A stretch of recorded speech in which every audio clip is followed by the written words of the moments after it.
Hello and welcome to the Rating Mood podcast. It's Jay and Andy again. Today we're recording another special episode. Please welcome our guest, Ray from the US. Ray, thanks for being on the show. Why don't you tell us a little bit about yourself? Yeah, thanks for having me. So I am a podcaster as well. Podcast I host is called Spoon Mob, where we interview chefs, sommeliers, restaurant owners, really anybody within the hospitality space that we find kind of interesting and had an interesting journey or career. And we just kind of do a deep dive on their career, how they got into the industry, what they're doing now, and kind of why they do what they do. So we release episodes every week on Thursdays usually, 1 a.m. on the East Coast.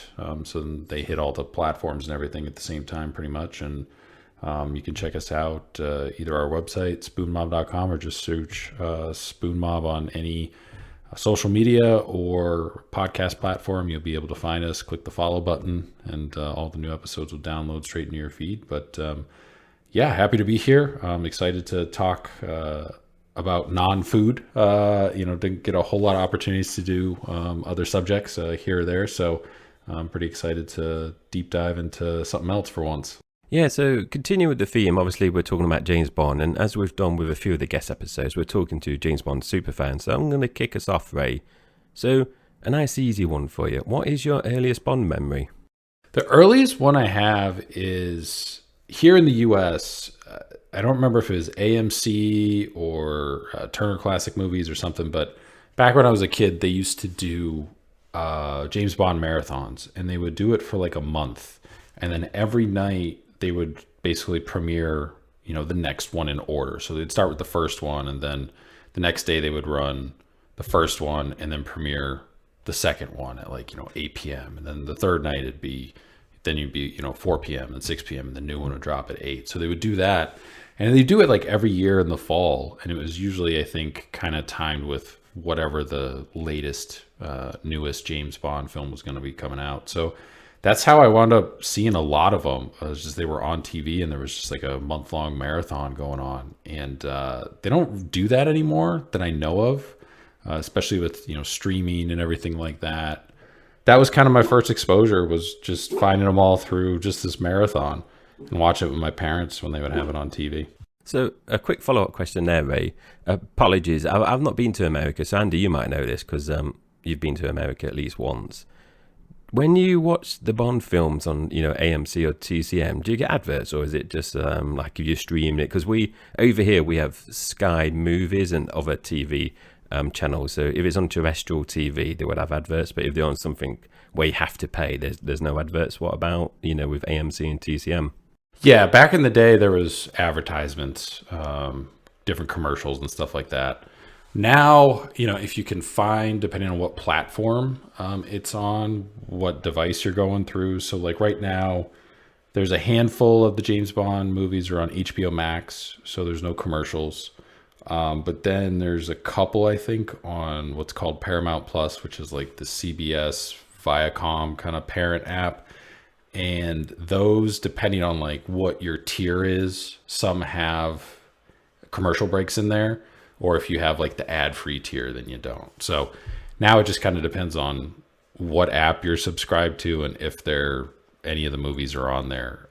They kind of rotate around, I guess, apparently, because I was trying to hunt a few down in preparation for this podcast. And there's some you can find, some you can't. And then I guess they kind of move around apps here in the US like every month or two. So, you can find like Casino Royale, I think, is the Daniel Craig one, is usually on like Netflix, and then some of the others, like there's a handful of Roger Moore ones spread out around everywhere, and HBO has like 2 of the Pierce Brosnan ones right now.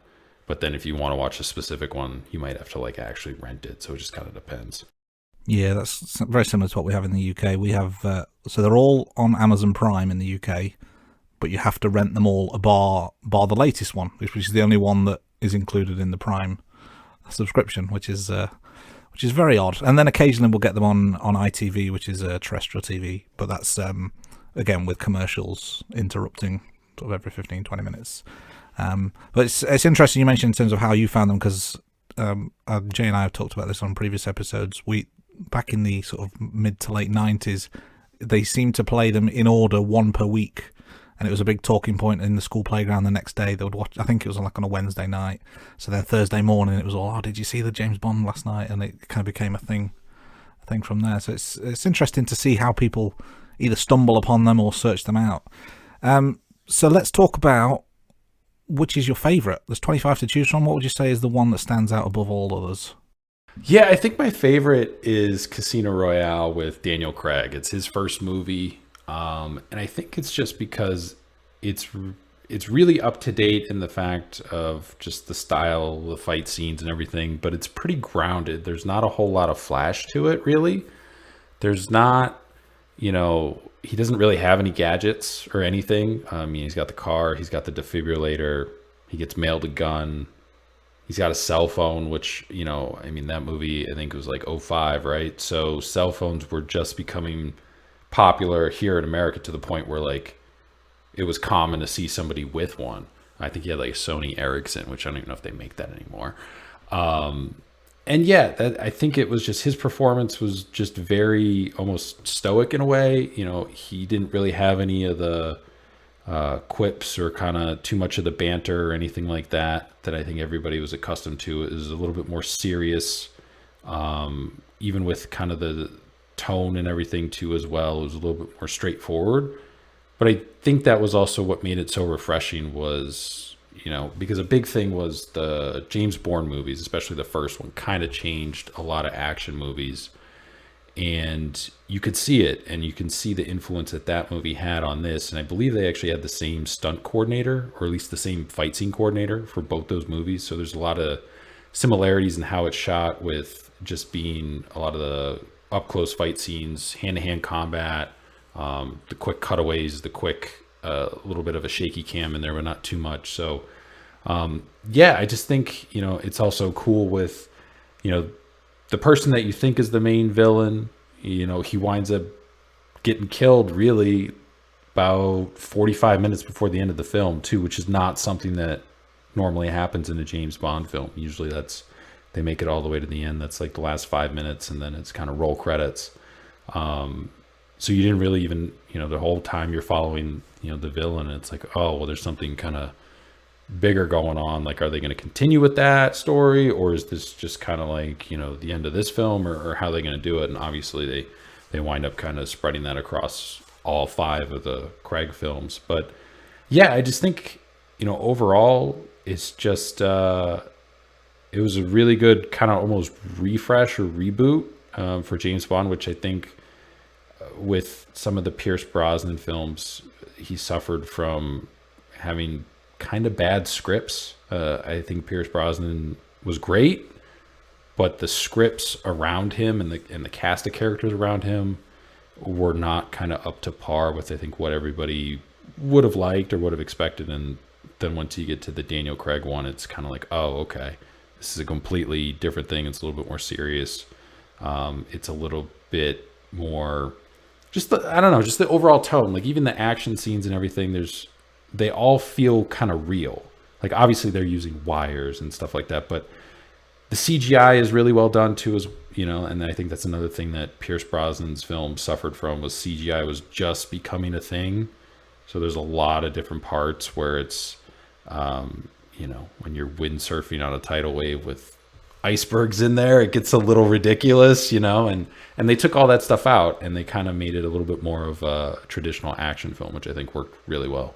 So, Ray, a follow-up question before I just ask you another question. Do you remember what the first Bond film is that you watched? The first one ever that I watched, I think it would have been probably within the marathons. It would have been, it's one of the Connery ones. I don't remember exactly which one though, but I remember, Sean Connery was the first person that I saw as James Bond. And then the Roger Moore ones were always really popular here in the US. At least they were always on TV a lot. I mean, he did a bunch of the films. He also, I think, had kind of the best ideas that they had, even with going to space is a little ridiculous. But I think when you look at kind of the films and the actors that have done them, everybody usually gets into, is it Connery or is it Moore kind of thing. but more definitely had better writers and ideas, and they had different locations and everything like that. And the fight scenes were a little bit better than Connery's.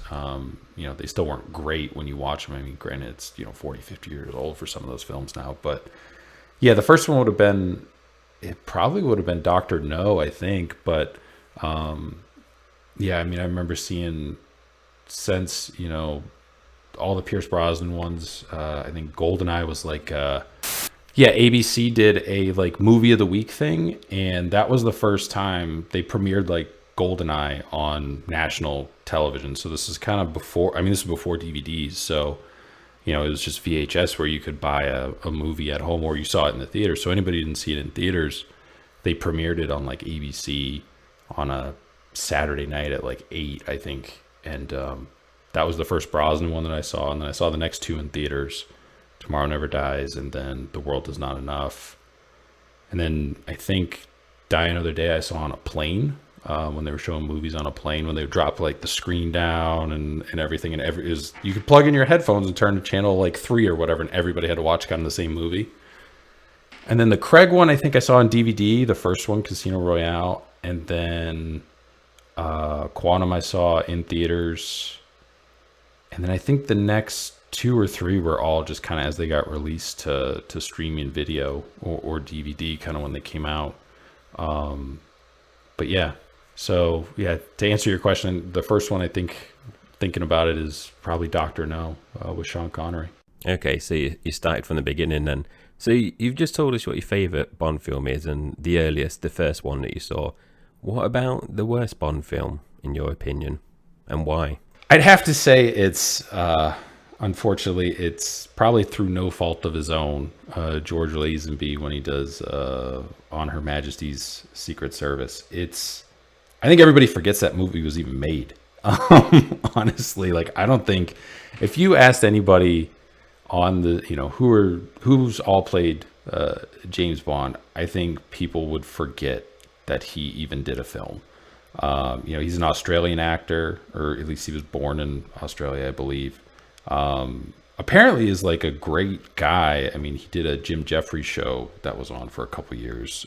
He had a small part in that, but I guess he was like a model, I think, and they casted him. Like, he didn't really have any acting experience or anything like that, and he just kind of looked the part, I guess, and they cast him, but it just didn't work. It's just everybody forgets that it exists, and he didn't ever really do anything after that either. So it was just kind of like this one and done film, and then they bring Connery back for I think a film or 2, and then it gets transitioned to more. And then there's the whole like Thunderball thing, when there's like a double kind of movie because it's a different production company, and that whole thing, which is still confusing. You can read as much as you want about it, and it's still like, wait, I don't understand why like this was made at all. But yeah, I would say that was probably the worst one. And one of, I think, the least liked by anybody who has watched all or most of the James Bond films. Yeah, you're absolutely right about him being a model. It was his first acting job, and like you said, he didn't have much to do after that. So it's it's a tale of what could have been, I suppose, because I think originally he did actually sign on for 7 movies. But then after the first one, he decided, I've had enough of this. 7 movies. Yeah. Wow. Yeah. 7 George Lazenbys. That would have been probably disastrous if I had to guess. I don't know. Maybe it would have worked out fine. I don't know. But just thinking about it now, it's just kind of like, really? Yeah, it would take a very different direction, wouldn't it, in that regards. But speaking of actors, and I'm guessing Lazenby is not going to be the answer to this question, but do you have a particular favourite who donned the role of James Bond? Yeah, I would say my favorite is Pierce Brosnan, even though he was unfortunately the Bond at the time when script writing became just really almost like hokey, and they relied too much on kind of stunts and special effects. He is the best embodiment, I think, of just delivering the lines. He can be funny, he can be charming, he can be serious, he can be like, he has the entire range of emotions that you need out of an actor to play the part. He looks the part. He can just flip a switch from making a quip to all of a sudden it's right into an action scene. just through really, I mean, no fault of his own, people probably most remember him for honestly GoldenEye and the video game, because the video game was like transcendent. And that actually probably saved the franchise somewhat, because I don't think people were really, I mean, there was always fans, but you know, it's easy to see that probably the franchise could have just slowly kind of died off. But I think that video game brought in a whole new generation of young people that wouldn't have paid attention to the films without that kind of being released. And that was, I mean, it's still a big deal. I mean, people still try and figure out how they can play that on like the new systems and stuff like that. So but I think just, you know, him overall, he was a great actor too, and still is. I mean, he still does, you know, movies here or there. I think the cool thing about him, and kind of it's a what if thing, is he was originally supposed to be cast after Moore retired, but they couldn't get him out of his contract for Remington Steele, the TV show that he was on. So that's why it went to Timothy Dalton, who screen tested and auditioned at the same time. And then nobody really liked Timothy Dalton. I think a lot of people feel that it was too serious, some of the tone and everything. And then they wind up getting Brosnan, you know, a decade later. But we could have had 7, 8 films with Pierce Brosnan if they would have been able to get him out of that TV contract.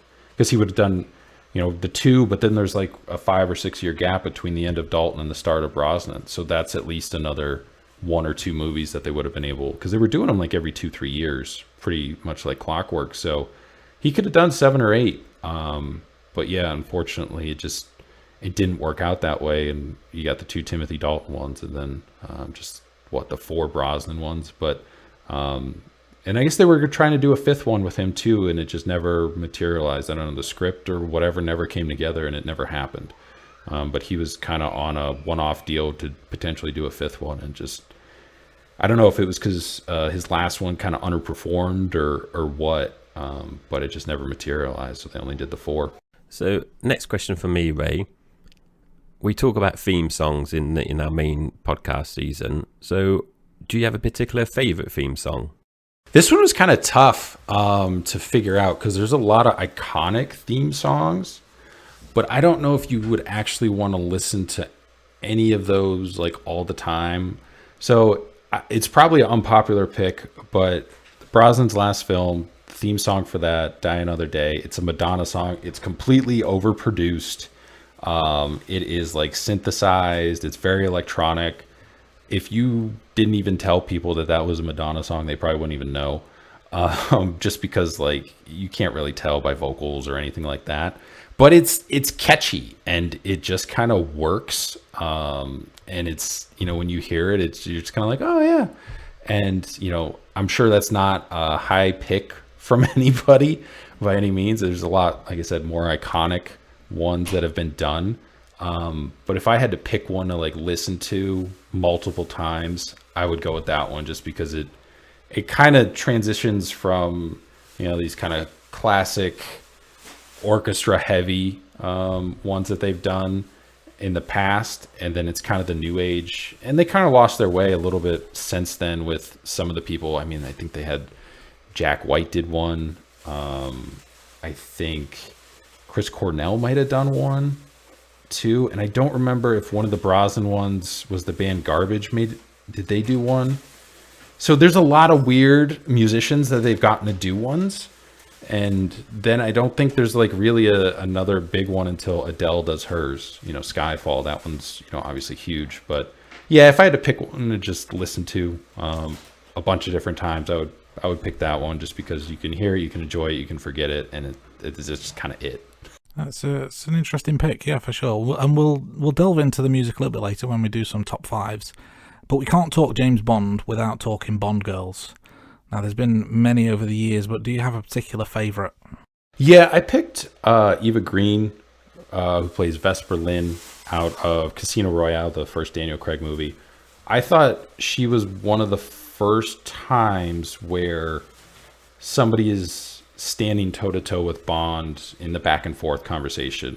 I think people might point to Octopussy there maybe as another time, but the whole train scene between Craig and her, and just kind of the back and forth. They're just trying to figure out each other and what they're each about, and you know that she's not just there to be kind of the quote unquote bank, you know, and she's not going to like let him run reckless and do whatever he wants. She doesn't give him more money to buy back in, and the CIA has to do it.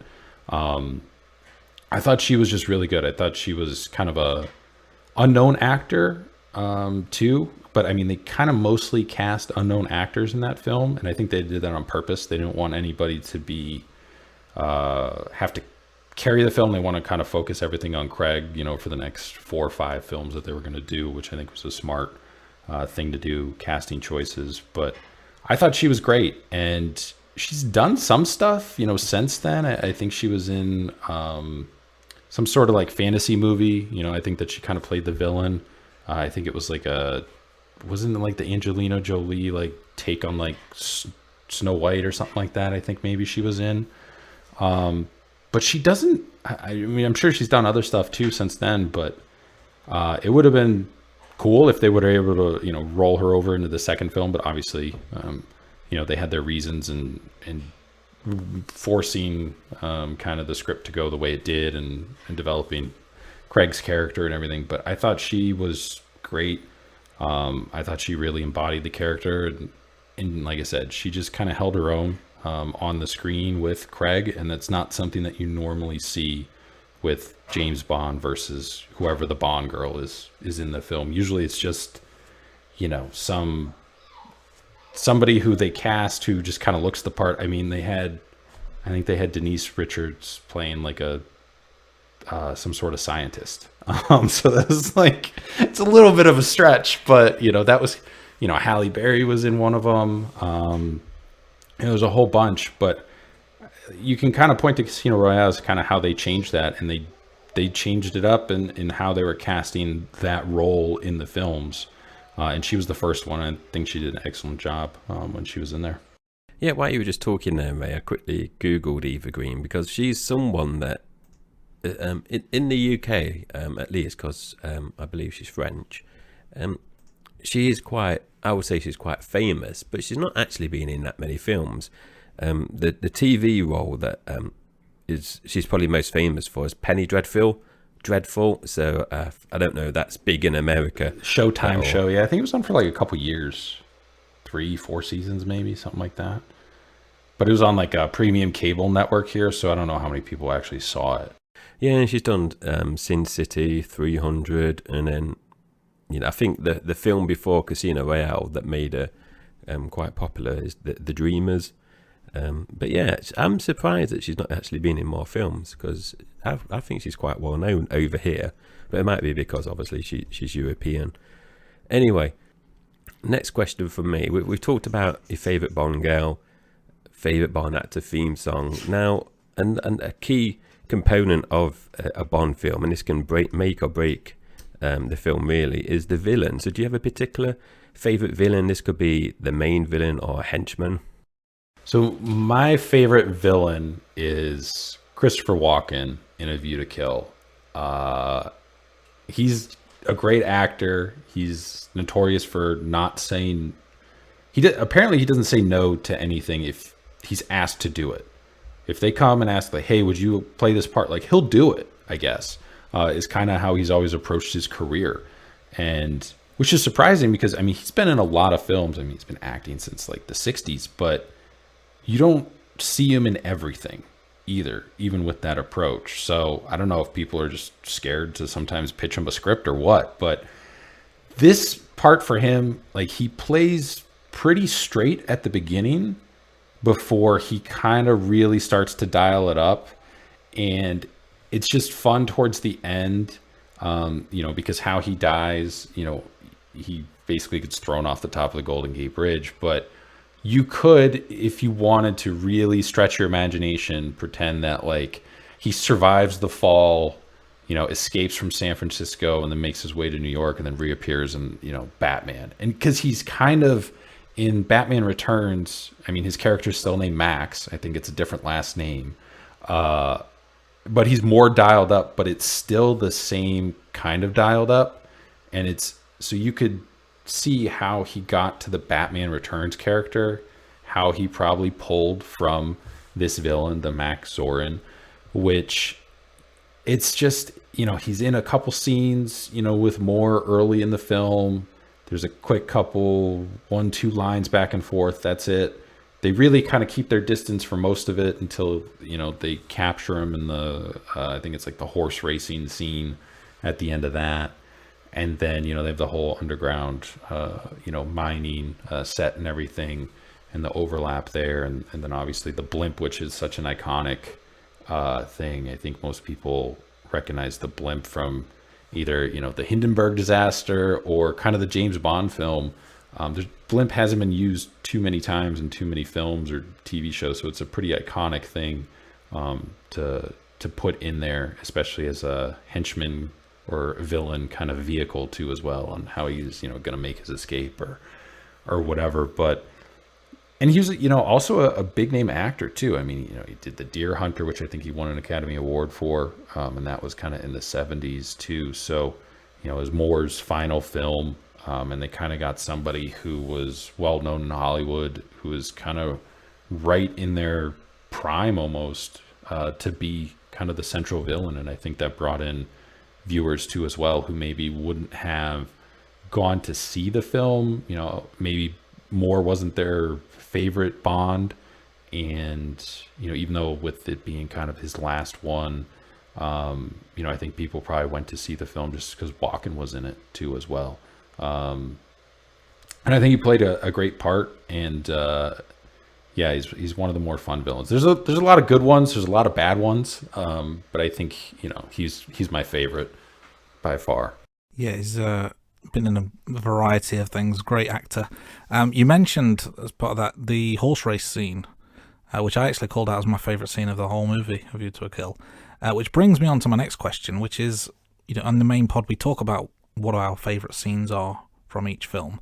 Do you have any from across the 25 films that stand out as being the most memorable scenes? There's a lot of memorable scenes, when his blimp is expanding out of their little construction shack is very memorable. The observatory, which I think was it's either Puerto Rico or Costa Rica, no longer standing, that they use as kind of the villain layer in GoldenEye, is an iconic kind of scene too as well, when they're fighting up there. But I think my kind of favorite is the opening scene of Quantum, the car chase that goes kind of straight for probably first 10-15 minutes. Like, it just picks right up where pretty much Casino Royale left off, and you're just dropped into this action scene, and that's very unheard of. Usually it's kind of a softer opening for the Bond films, where they do the theme song, to Bond, and then, he shoots the lens, and then they kind of fade into wherever the end of his first mission is. And, and then it's kind of the first 10 to 15 minutes of the film is him doing just something. Then it goes to the opening credits. Then you get some sort of whatever the new villain's doing. And then you kind of reappear with Bond. So, you're kind of at almost the 30-minute mark before you see him again after the first 10 to 15-minute sequence. But this, with Quantum, they just drop you right into a car chase, that's in, I think, the streets of Italy, and it's narrow. There's cars flying everywhere. They're going off cliffs. There's machine guns everywhere too. And you're just like, wait, what is, like, I don't know what's going on, but like, this is kind of awesome. And you just kind of follow along. And the pacing of that movie and how they did it, is really awesome too as well. I think Quantum would have been one of the top Bond films if they hadn't made it so short. They made it 145, which is like the shortest Bond film that they've ever made. And that part of that was the director, part of that was the writer's strike. But if you would have tacked on an extra half hour, 45 minutes, and gave that a 215, 220, 230 runtime, and just put another action set piece in there, a nice 15, 20 minute, action set piece, I think it would have been one of the best films, just because of it's kind of this revenge epic in a way. And that's not something they've usually focused on with Bond either. He did his mission, and then the next film is a completely new thing. There's not a whole lot of carryover aside from maybe the villain, Richard Kiel, who played Jaws, he's in 2 of the movies back to back, but that's normally not the case. You normally don't get repeat people. So that was kind of another cool thing with Quantum, that they kind of continued on that story. And yeah, just that opening car chase when you just get dropped in this action set for the first 15 minutes, and you're just kind of, especially in the theater, and you're just like, it's loud, and you're like, what's going on? But you're all in at the same time. It's hard to capture that and to do that. And I think they did it really well, even though that's not one of people's kind of favorite Craig movies. I think it's super underrated, and it's kind of a what if. It could have been a great one if they would have just, had another action set in there and extended the movie a little bit. So in our main podcast, Andy talked about the gadgets of each film. So do you have a particular favorite gadget? I would have to say it's the submarine car that Moore has, that it turns into a submarine. That's cool. You get it's this white, I think, Lotus E-Spirit, and, it jumps into the water and then it turns into a submarine. You're in this kind of tropical, I think they shoot it in the Caribbean, because it's Atlantis where the resort is now, right? So I think, is that technically Nassau? I don't know. I don't know my Caribbean islands that great, but it's, these crystal blue waters and this whole tropical thing, and there's scuba diving and all this stuff and spear guns, and he's got this car that turns into a submarine. And it's like, when we're all kids growing up, the thing you hear always about is, we're going to have flying cars one day. We're going to have flying cars one day. And then you have, Back to the Future kind of actually comes up with a flying car. And that's kind of what everybody pictures as a flying car, whenever we get there.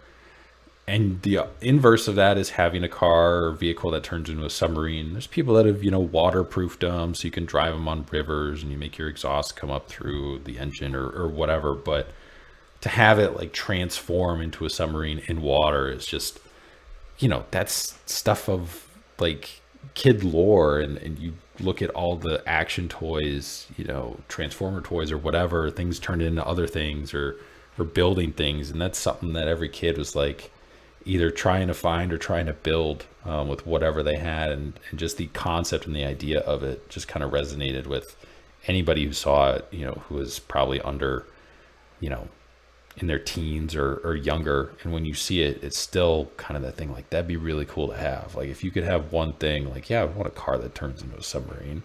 Now, granted, I don't know if Lotuses are exactly the most reliable car, but yeah, it'd be cool to have. And I think that's kind of one of the all-time kind of Bond gadgets. He always has a different car. It's an Aston Martin, a BMW, whatever. He always has, some sort of fancy watch or phone or whatever. But the car that turns into a submarine, it was kind of the only time they ever did that. And it still, I think, resonates with anybody who's seen that scene. Yeah, Aston Martin might be the coolest car, but they've not got an Aston Martin submarine. So, yeah, I love the Lotus. It's great. And it's funny you mentioned flying cars and Back to the Future, because it is actually on the TV right now here in the UK, Back to the Future Part 2. And I've seen the scene with the flying cars. The interesting part about that is that the future is set in 2015. It's like they've gone way too ambitious, but it's a bit of a side note there. I'm going to bring the tone down a little bit now. So one of the questions we're asking all our guests is, what would you say is the lowest point of the franchise so far? I think the low point was like kind of where it almost kind of died, when you have Roger Moore retires. They're looking for a new Bond. They wind up casting Timothy Dalton because they can't get Pierce Brosnan out of his contract, his TV contract. And then Timothy Dalton does these 2 films where just everybody feels he's not a fit. The tone's off. It's, I think one of them is it License to Kill. Everybody kind of always says is like super dark and like theme, and it just runs counter to, and that was kind of part of his choice. Like he wanted it to be darker than anything they had ever done. Dalton did. That was kind of what he was aiming for, I guess, when you read up different stuff. And then it's not going great. They can't really get another film made. They have this whole big litigation with if they owe Dalton money because in the rest of his contract, and they can't really make any more movies until they get that sorted out.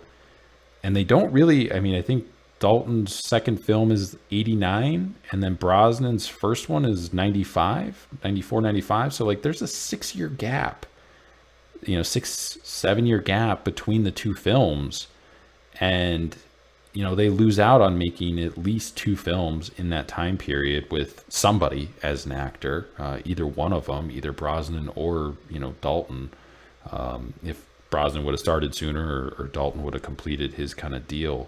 Because I think he had like a 2 or 3 film deal, and then they usually do kind of one-offs, depending on the age of the person or whatever. But yeah, I think that's kind of the lowest point of the franchise, just because they just messed it all up. They got, they picked the wrong guy. I think everybody realized it was the wrong guy really quick. And then, Timothy Dalton's a great villain. Like he's a good anti-hero. He's not your hero guy. And it's just a really odd choice, I think. Some people might love his movies, that he did the 2 James Bond ones. I'm not really big on them personally. But yeah, I think that's kind of where, when you look at the history of the franchise, and they've always had a couple blips here or there, with bringing back Connery, and then they had the kind of dual movies at the same time. One's not canon, the other one is, and whatnot. But yeah, just to miss out on 2 or 3 movies over a 6-7 year period over litigation, especially in the 90s, early 90s, where so much is going on. I think people would have flocked to see those. You have kind of the Gulf War stuff going on. You have Clinton coming in as new president and all that stuff, the start of his term, and just everything that's going on in that time period. And it's still kind of this last bit before you start getting into CGI becomes developed, and computers and internet.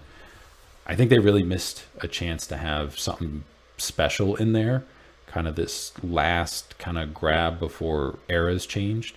And yeah, I think when you look at it, that's kind of the low point for sure. So in our main podcast, we recap some of the favorite one-liners from each of the films, and in our end of season special, we're going to pick out some favorites that myself and Andy like from the franchise. So Ray, do you have any particular favorite one-liners or quotes from the franchise? Yeah, I had to track this down because I couldn't remember it exactly. And there's a lot of good interactions between Desmond Llewellyn, who played Q for a number of years, before I think he kind of retired and then passed away shortly after, because he doesn't appear in any of the Craig ones. So his final film was the Die Another Day with Brosnan, but it's in Tomorrow Never Dies. And the whole scene is Brosnan winds up, I think it's in Germany, to go to kind of this media launch for this satellite thing. And it's going to make their whole network like global or whatever. And Brosnan shows up there and he's at the airport. And then Q is kind of posing as a rental car agent. And they're going back and forth about like, how much insurance coverage do you need? Like, do you need fire? Do you need collision? Like all this stuff. And then they go kind of to a hangar and they're testing out his BMW, and he says to Bond, he goes, I thought you'd pay more attention to a female voice because the car has an automated voice system and it's a woman, which it might be like the first time that they've done that in the franchise too. And then Bond replies, he's like, I think we've met. And it's just kind of this quick back and forth thing. It probably flew under the radar for most people, but it just kind of makes you chuckle.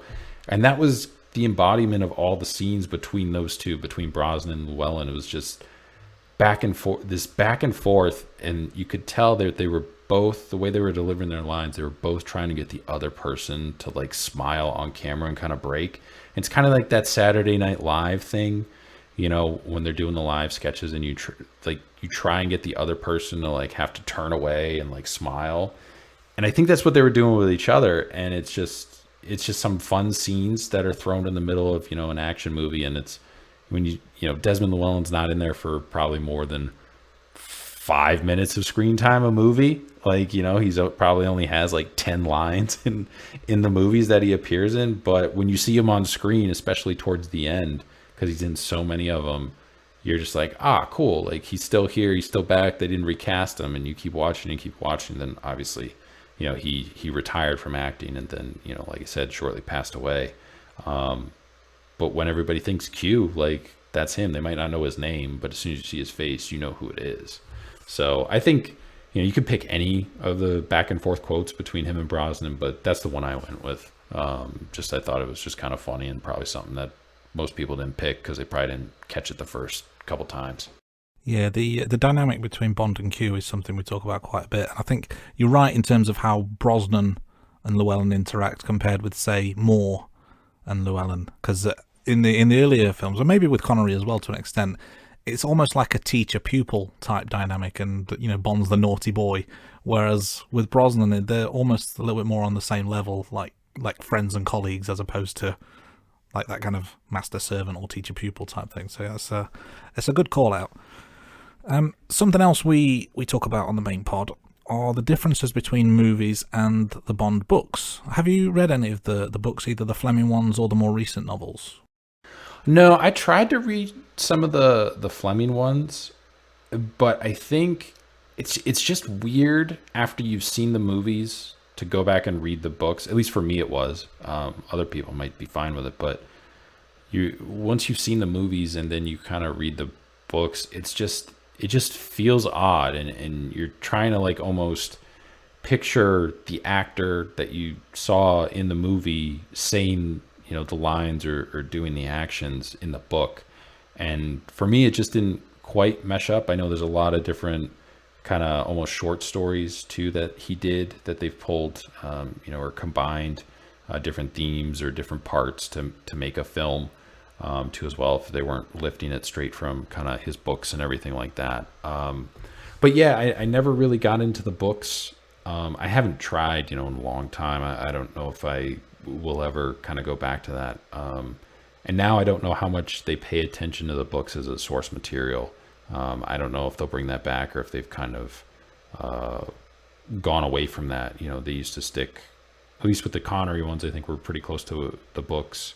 And then they kind of, you get Hollywood writers in there. And then once a new author takes over the books, it becomes a little bit grayer and murky with how much it translates from the books to the movies.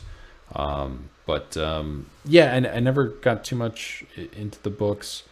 Fleming, had a compound, I guess, and I remember this because I'm a big Anthony Bourdain fan. So one of the episodes he did was in Jamaica, and there's he kind of stays at Fleming's compound, basically, which has since been turned into somewhat of a hotel, private kind of retreat that, you could stay at. I'm sure it's an exorbitant amount of money to do so.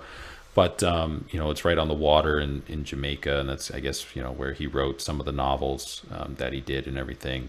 So you kind of get to see that. If you're ever looking, trying to figure out, like, oh, what was his inspiration or something, that's a episode, a TV that you could check out, and they kind of mention and kind of go through some of Fleming's stuff there, and how he kind of wrote and approached everything. But yeah, I've pretty much just been movies only, and I don't really see that changing anytime soon.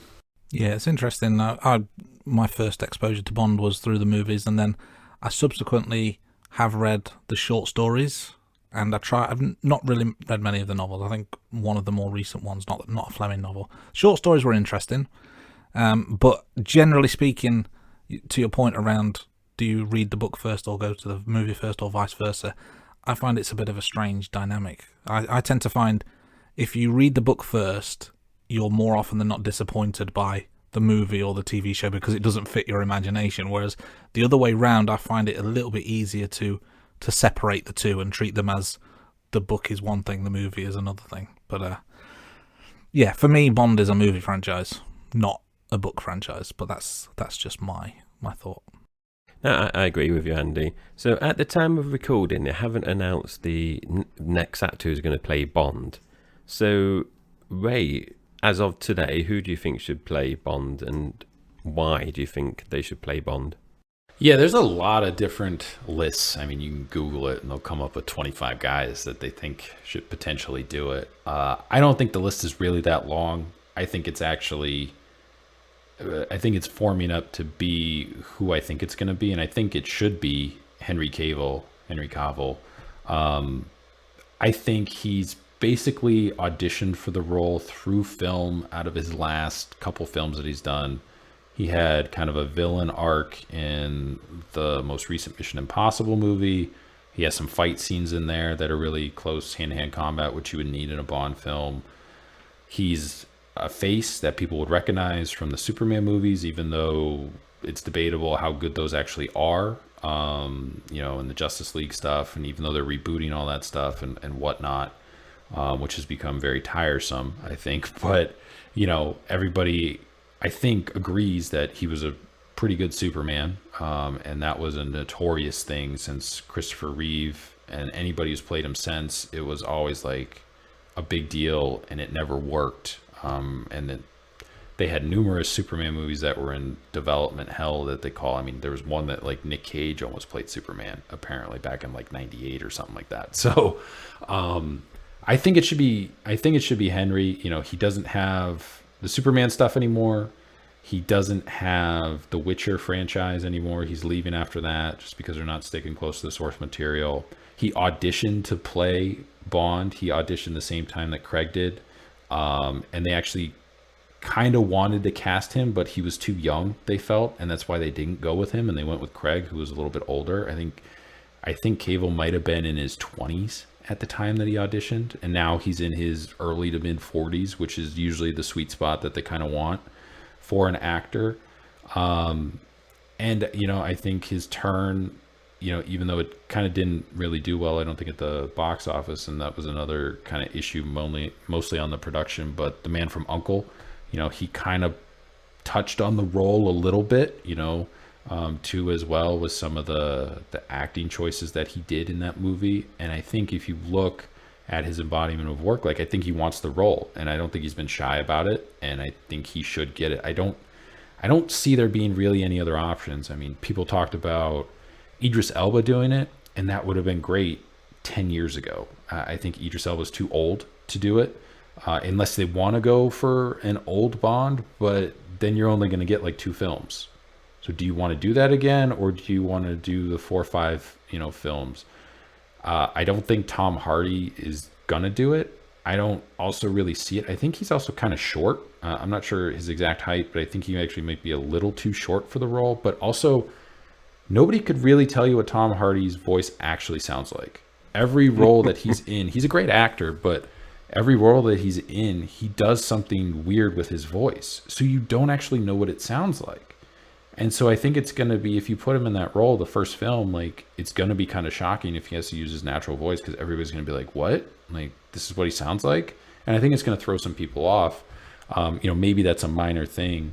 And other names I've seen out there, I think it was Richard Madden. And it's I don't think he can carry, the franchise. The guy who plays Tom Hiddleston, they said, who I think would have been good, but I think he's so entrenched with all the Marvel movies. I think it'd be hard for people to separate him from that. And I think he's known mostly for, being in the Marvel movies and playing, Loki. And I think he kind of did his brief Bond turn, and there's a miniseries he did called The Night Manager. I think it's 6 or 8 episodes with Hugh Laurie that he did. And he's really good in that. And when you watch that, you could see him eventually playing Bond. But that was also before all the Marvel stuff blew up. And now I just don't think that people will be able to separate the two if you see him on screen in that role. And there's a bunch of other names that have been kind of floated out. There's a bunch of obscure, I think, kind of people that nobody would really recognize. Some people that have done a lot of theater work and stuff like that too, who might be great actors. But you need somebody who can kind of do both. And when you look at when Craig was cast, he was coming off Layer Cake, and he had a few other things too as well that kind of set him up for that. And I think Cavill has kind of paid his dues and waited his turn, and it's not unprecedented. I mean, we already discussed it, but they would have picked Brosnan if they could have got him out of his TV contract, and then 10 years later he's Bond. So there is precedent for it, and I think that's who it should be. I think that's the way it's going to go to. I would probably at this point be shocked if it was somebody else, if they pick somebody else, honestly. I think as of recording, he's still one of the bookies' favourites, although a name that's emerged in recent weeks is Aaron Taylor-Johnson, who I'm not familiar with at all, I have to say, but you're right in terms of Cavill. And I just Googled couple of things you mentioned there. So Tom Hardy is 5'8", which is it's not Bond height, is it? Let's be honest. And Henry Cavill is only 39 years old, so you know he's got a future if they were to take the role now. So certainly doable, and it'd be at the top or near the top of my list. I think certainly you can't have a discussion of the next Bond without mentioning his name. I don't think. If he's 39, that means if you did one film every 3 years with him, let's say you start when he's 40, you're looking at 5 films at least to push him to 55. If he does it all the way till he's 60, then I mean he could wind up doing, in theory, the most Bond films if, you know, they cast him relatively soon and actually have production moving and everything like that. I don't know if that's a goal, or if their goal is always to keep everybody under the Connery number or whatever. You know, I'm not sure, you know, but yeah, I can't see Aaron Taylor Johnson. I mean, he's had some bit parts and some stuff. You know, I think he was in one of the Marvel movies too as well, and I don't think he's a recognizable face enough to play that part. But I'm not casting, I guess, but I think it should be Henry. Yeah, that's it's an interesting name. We actually did a special of potential names linked with the Bond role, and we went through a list of bookmakers' names and lists that we came up with ourselves, and neither has even considered Aaron Taylor Johnson. He was like just not in our thoughts at all. But all of a sudden, he's potentially near the top of the list for some people. But let's watch this space and see what happens. I've got one final question before we go into some top fives. So was there a particular film in the franchise that you were looking forward to maybe more than others? And the follow-up to that is, did it meet your expectations? Yeah, I was really looking forward to the last Craig movie, No Time to Die. It got delayed because they didn't want to release it. You know, theaters were closed because of COVID and the pandemic and everything. So then it was rumored that, you know, Apple was going to buy it and release it on, you know, Apple Plus, Apple TV. But I think they were trying to get them to pay like $600 million for it, and Apple was like, no. And I don't blame Apple at all. And then it finally hit theaters. Obviously, it didn't do as probably well as they hoped financially, but that was coming off the pandemic, and there's not much you can do. That's kind of out of everybody's hands at that point. And then it hit, you know, streaming, and I watched it, and it's a strange movie. I mean, Craig does not want to be there. He is not enjoying playing the part anymore. It's very clear. Even if you didn't hear all the stuff he said in the press, you know, because he kind of decided to come back for this film, which I'm not sure if it was the payday or if he didn't have anything else lined up or what convinced him to do it. But because he said he was, you know, done with it after Spectre. And yeah, he came back for this one, but it is very clear that he does not want to be there. He's kind of just going through the motions. And then how they end it too as well. You know, for so many years they've said that James Bond is not a code name. It's a character. Yes, there's different actors playing the character, but it's still the same character. And then when you kill James Bond at the end of the movie, it's kind of like, well, then it's a code name. Like, you kind of have to go with, it's a code name, and every time there's a new actor, it's because a new agent is taking this code name, which I think is, I've always interpreted it that way, but I mean, the producers have said that no, that's not the correct way to do it. But well, now, I mean, they kind of answered the question by making that movie when, you know, you kill off Craig at the end. Like, well, how are you going to explain there being more James Bond movies? We can do a time jump, like, and everything's a prequel to that. Like, what? So yeah, it has to be a code name now, but so they answered that question, but it's just, he didn't want to be there. There's just, the direction was okay, you know, from the director. I think he did as much as he could with what he could do, but I don't think the script was super great. I think there was a rumor that Danny Boyle had a completely different movie that he wrote, and then the producers scrapped it because I guess it was apparently, I don't know if it was dark or some of the themes that they were playing with there. The producers didn't want to do it. They didn't feel that it fit with James Bond. So, you know, then they wound up doing this one, and yeah, it was supposed to be his send off, and he should have just left it alone and just gone out with at the end of the previous one, because it's just very clear that he is not enjoying acting in that movie whatsoever. So let's move on to our rankings. So our regular listeners will know that we rank each of the films each week, and we rank various other bits as well, Bond girls, villains, etc. So, Ray, do you want to give us your top 5 Bond films just to kick us off? Yeah, so this will come as no surprise, but Casino Royale's my first. I think that's the best one. I think it reinvigorated the franchise. A View to Kill is my second favorite. You got the Christopher Walken performance. It's Roger Moore's last Bond film. You got the blimp, San Francisco, all this stuff, famous backdrops and stuff.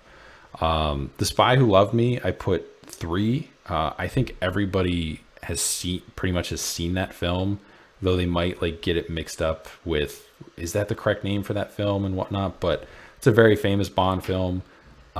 Diamonds Are Forever, I put 4.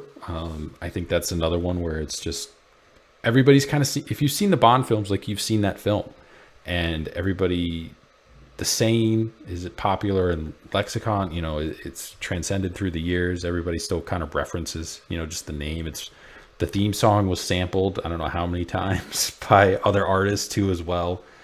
And then 5, I put Octopussy, just because that was a big deal in, you know, when that came out. That was like a huge blockbuster hit for, you know, 1983, I think is when it came out.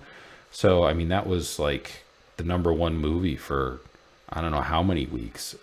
That was like it was like, oh wow, like, yeah, Roger Moore was the right choice. Like, this is a great movie. This is, you know, we haven't seen anything like this. You know, they have, you know, the strong female characters in that movie too as well. So yeah, that's what I put for the 5. So in your top 5, you got 3 Roger Moore films, a Daniel Craig film, and a Connery film. You mentioned earlier Brosnan is your favourite Bond actor. So what is your favourite Brosnan film? I think the best Brosnan film is probably The World Is Not Enough. I think GoldenEye is the most iconic, mainly because of the video game, although that is an interesting premise that they did with having basically another 00 agent kind of go rogue, which I don't think they've really played with too much. Usually it's been like another 00 agent got killed on a mission and then Bond's kind of following up. But I think The World Is Not Enough. The problem with the Brosnan films is some of the scripts are bad. There's just parts in there that are just really either over the top or just kind of don't really make too much sense. And then they don't really have great villains for him either. I mean, you're looking at, there's no big name villain, really. I mean, Jonathan Pryce is in Tomorrow Never Dies, and he is this over the top, just media mogul, and even kind of the premise of that whole movie doesn't make sense, where it's the West, whether it's America or England, is going to go to war with China, and then he's going to be able to sell more newspapers. Now, I know like the internet's not around at that time, you know, because that's like 1998, I think. But you go back and watch it, and you're like, wait, this guy was going to start World War III to sell more newspapers? Like, what are we doing? So it's kind of hard to look back on that. But Brosnan's my favorite. I think he just embodies the character the best. The problem is that he had just terrible like scripts to work with, and he just had the wrong era of being Bond. And if you take him and you put him in the Connery movies, or you put him in the Craig movies or the Moore movies, I think without a doubt people would be like, that's the best Bond ever. And I don't think it would even be a discussion. But he's got the mid to late 90s slot, and that's not the slot that you want when you look back at movies. It was, you know, all these, there's a lot of action movies during that time period. CGI just kind of coming into its own. It's the time period before really the world changes with the internet and cell phones and technology and all that stuff comes to the forefront of life. But it's this weird time capsule, and it's just kind of awkward even when you go back and watch some of the movies. So yeah. Yeah, an eclectic mix of films for Brosnan, which we spoke about on the main pod. But let's move on to another top 5. So you mentioned your favourite Bond girl earlier, being Vesper Lynd. Who would you put in at 2 to 5? So I put in Maud Adams, who plays kind of the main Bond girl, kind of a villain sort of in Octopussy. I think that's a very famous role. I think most people would probably actually have her even number one. I just think Eva Green did just such a phenomenal job in her part and kind of resetting what it meant to be a Bond girl going forward and kind of holding her own on screen. But yeah, Maud I put at 2. 3 I put Sophie Marceau, who is kind of the Bond girl / villain in The World Is Not Enough, where she kind of flips 3/4 of the way through the movie, where she's kind of starts off as a damsel in distress kind of thing, and then flips to kind of really being the mastermind behind the whole thing.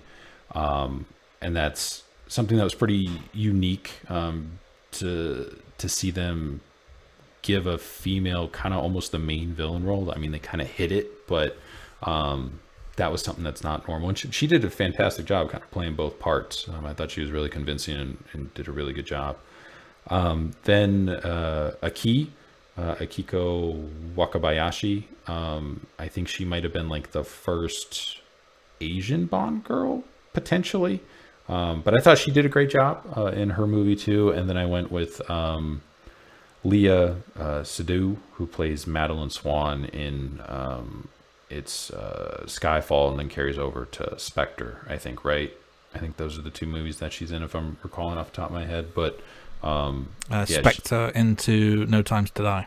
That's it. So, yeah. But yeah, she did a great job, and she's kind of, it's similar, you know. I think the best Bond girls are the ones that they give them a little bit more to do, you know, and a lot of them have, as you look through it, it's kind of like they're not just a straight ally. It's, you know, maybe they become a villain, or maybe they're kind of on the fence, and that kind of brings out more in the character. And I think that's kind of the way that they're probably going forward with it, which I would agree with. But yeah, there's a lot of iconic ones, but that's what I came up with. So earlier on, Ray, you mentioned Max Zorin is your favourite Bond villain. So what about the others to make your top 5? Again, this could be the primary villain or henchman. Yeah, I went with Max Zorin number 1, Christopher Walken. 2, I went with Richard Kiel, who played Jaws. You know, he's got the metal shark teeth, kind of in a weird way, an ode to Mike Tyson, even though he was before Mike Tyson, kind of way. But he was in 2 films back to back, and that was something that wasn't normal for the Bond franchise, to have somebody return in a villain role. So those are pretty iconic performances when he shows up too as well. Javier Bardem, when he plays Raul Sylvia, I thought he did a great job as a villain. He kind of captivated you and kind of overtook the screen and almost kind of stole all the scenes that he was in with Craig. Even though there's a couple plot points in there where they kind of, I think, shoehorn him into being almost like a half brother kind of thing, which is still a little confusing to this day for me. But I thought he did a great job. And then, you know, Odd Job you have from the earlier film, the Sean Connery film, very famous, you know, throwing the hat, chopping the heads off, appears in the video game too as well. They kind of bring him back as a special character in there. So I think everybody kind of knows who that is and can kind of has encountered that character either through the film or video game or something. And then Charles Gray, the original Ernest Blofeld, you know, a pretty iconic villain, kind of sets the table for the whole thing. And that's kind of the 5 that I went with. Something that's occurred to me, Andy, and I don't think we've really discussed this in our main pod. And just looking at Ray's list there, and you got, you know, a villain from the 80s, you got Jaws, Odd Job, obviously, from Sean Connery. They're iconic Bond villains or henchmen. I'm just thinking, you know, 20, 30 years' time, I wonder, like, which people in, like, the Brosnan films or the Craig films that people will kind of think, oh, yeah, that's my favourite villain. Because people still say Jaws and Odd Job are their top villains, and it's, like, you know, 40, 50 years. Yeah, there's a bit of a presence about those, isn't there? I don't know whether it's the the gimmicks of the teeth and the bowler hat or but just something about them just instantly memorable. And going back to Ray's earlier point around the GoldenEye game, you could actually play as Jaws and Odd Job in the multiplayer levels. And I think that am I right in thinking they either have recently or very soon to re-release the game onto? I don't know if it's been remastered or whatever, but it's being re-released to coincide with the 25-year anniversary. So it still ranks up there as kind of pop culture. But yeah, I'm not sure if anyone will take over the mantle of Oddjob and Jaws as those kind of iconic villains, but time will tell, I suppose. But let's move on to it's not so much a top 5 because there's 6 to choose from here, but there's been 6 men take on the role of Bond. How would you rank those 1 to 6? I put Brosnan 1. I don't think that comes as a surprise at this point in the podcast, but I put Craig 2. I think, he dealt with a lot of backlash when he was cast because it was like, oh, they cast him. I mean, I remember it being, there was a big deal because he was blonde. And they're like, oh, it's a blonde Bond. Like, what? And he had blue eyes, and people were like, ugh. And I'm like, all right, let's settle down here. Like, we can go in different directions. So I put him as 2. I think he really kind of came into his own and embodied the character in his own way. And even with kind of the final film being pretty disappointing and him kind of sleepwalking through it, the first 4 films that he did, I thought he did a very good job of adding layers to the character and kind of expanding the range of emotions from the first, through the 4th and everything. Sean Connery, I put 3. I mean, I think he's probably everybody's famous, most famous or kind of favorite Bond. That was the first guy who played Bond. I think he did a really good job, and he's kind of the gold standard for most people. And yeah, I think just with his films, you're going all the way back into the early 60s. So it's can sometimes be tough to watch just because it's like the fight scenes are so, in a way they're kind of bad because it's like just phantom punches and stuff like that. And it can kind of throw you here or there. And then I put Roger Moore as 4. I think Roger Moore had like the best concepts for his films. But he's, just not somebody that I really gravitated towards as being the Bond. That was kind of always the debate. Is it Roger Moore? Is it Sean Connery? Kind of back and forth thing back in the day. And I put Timothy Dalton just because he did 2 movies, and then George Lazenby I put last because he did 1. So, the guy who did 2 should probably be higher than the guy who did 1, I guess. I don't know. Ray, how old are you? You don't have to give us exactly your age, but 34.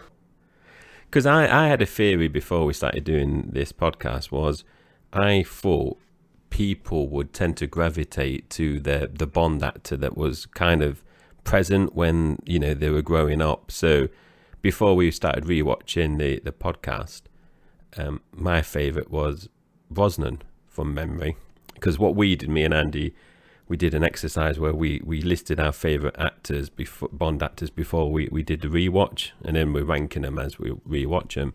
So I was just wondering whether that is why you picked Brosnan, because you kind of grew up with Brosnan. But I think 34, you're probably a bit young to be. I think you're probably I suppose Brosnan was coming to his end, was he, or was Craig in place? No, I mean it would have been 95. Brosnan's first film, and I would have been like 7 or 8, somewhere in there. So that's kind of right around the time that you probably see it on TV. They edited some stuff out and whatnot.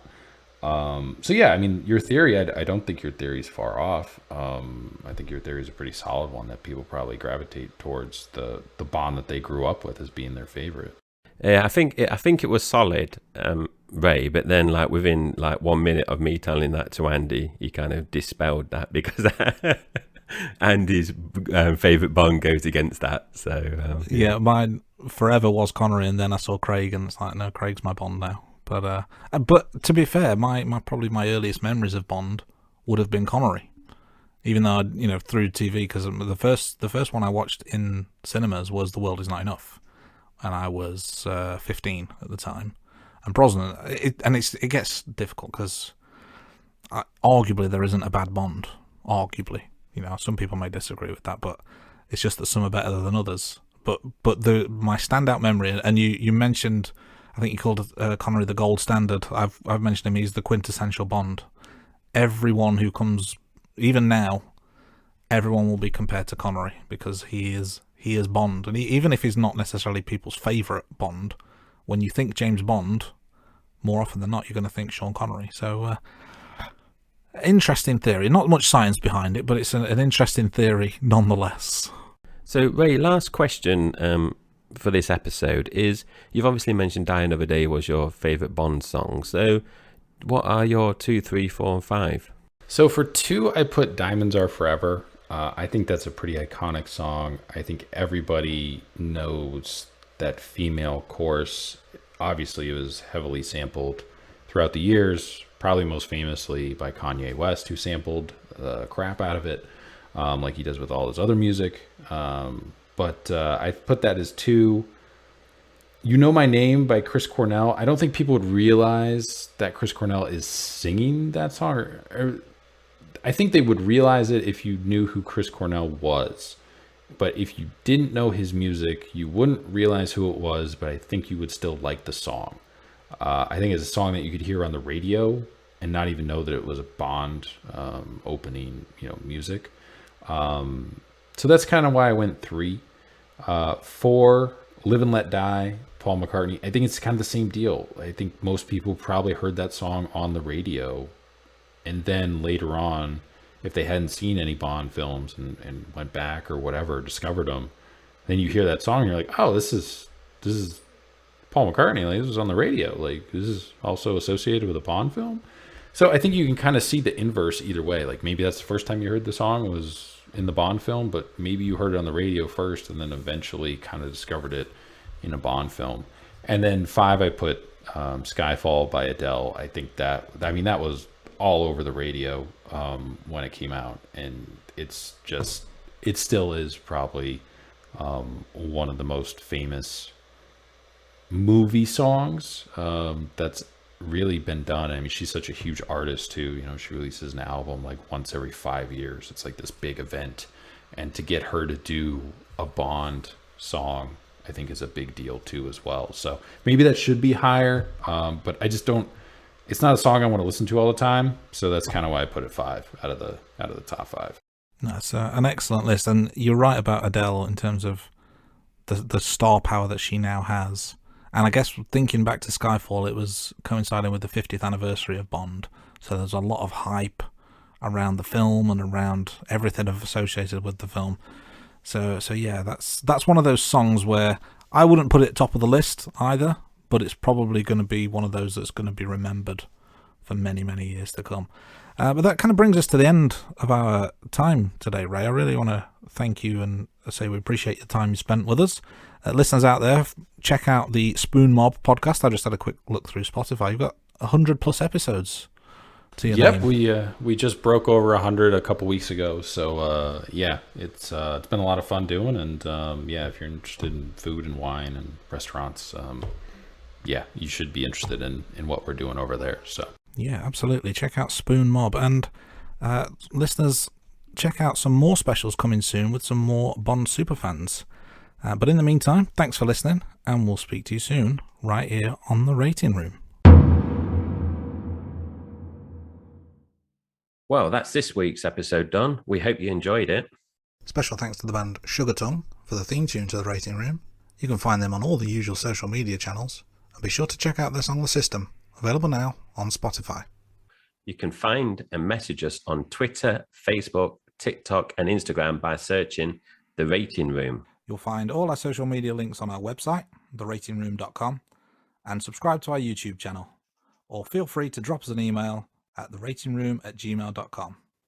Goodbye, thanks for listening, and we'll see you next week, right here on The Rating Room.